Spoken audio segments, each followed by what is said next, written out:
faculty, staff, friends, family. Thank you for joining us to celebrate the accomplishments of the incredible class of 2017 of the Newport College of Earth and Energy. I want to begin by introducing myself. As Dean Seiss said, my name is Rachel Campo, and I have studied petroleum engineering at this exceptional university for the past 4 years. Throughout my short time here, I've learned a lot about what it takes to graduate with the slate and silver tassel.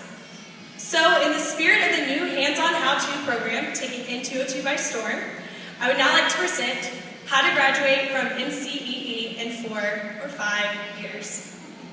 Step 1, memorize every word on every slide in every class. This includes the slides pertaining to the entire geological timescale from the Precambrian period to the Cenozoic period, and of course all associated epochs, because Google doesn't exist in the real world. Step 2, when you inevitably fail to memorize every word on every slide because there are 45 epochs and you just couldn't fit that in between your rigorous SPE, softball, and intramural schedule, remember the time-old saying, close only counts in horseshoes and free response questions. Ride that partial credit wave right to the finish line. And finally, step 3, if you fall a bit short and the finish line is still a 3-joint stand length away, ask for bonus points on the final exam. Surprisingly, many professors will actually oblige. Think structural geology.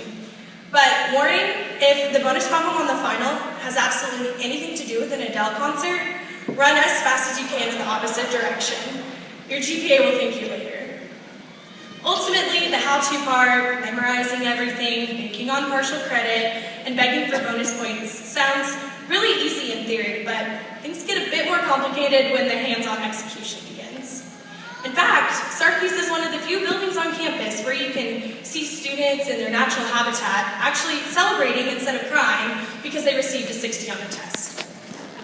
Although this ruthless grading system could result in a highly competitive environment, that is far from the case.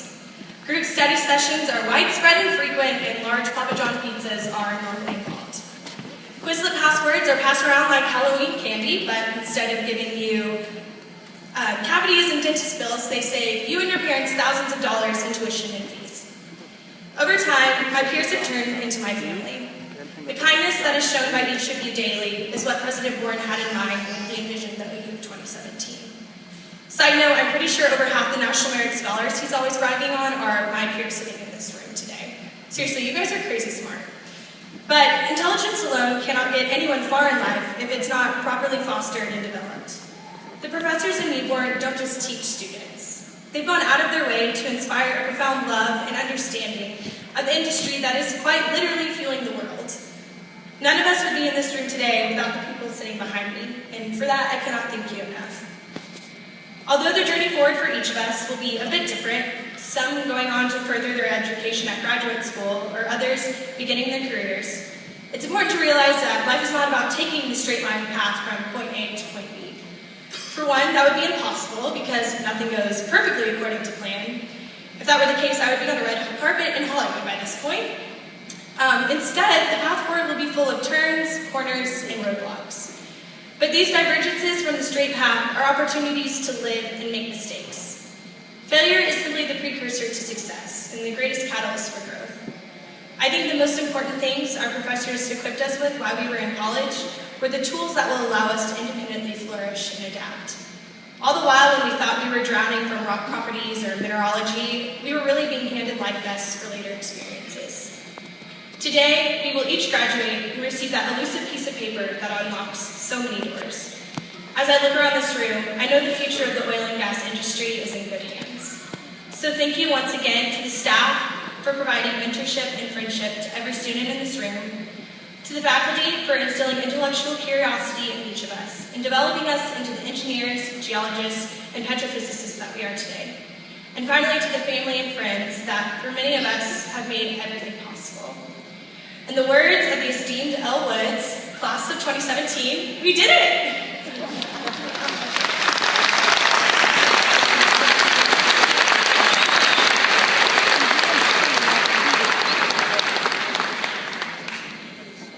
No question why she's chosen our outstanding graduate. Thank you, Rachel. What a nice job you did.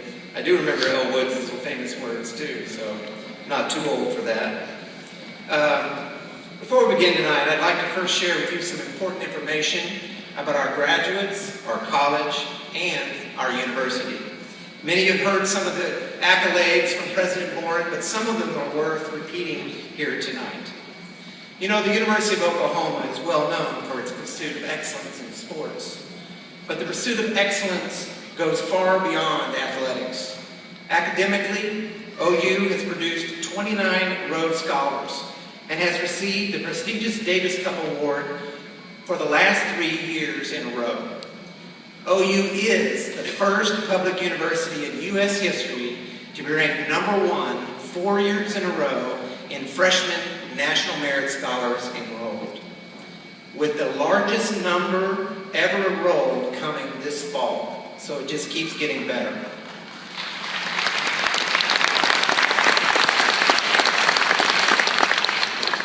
Rachel is right. The people before you are scary smart. OU is the only university, public or private, whose students have won the Goldwater, the Mitchell, the Truman, the Rhodes, the Marshall, the Fulbright, and the National Security Education Program scholarships all in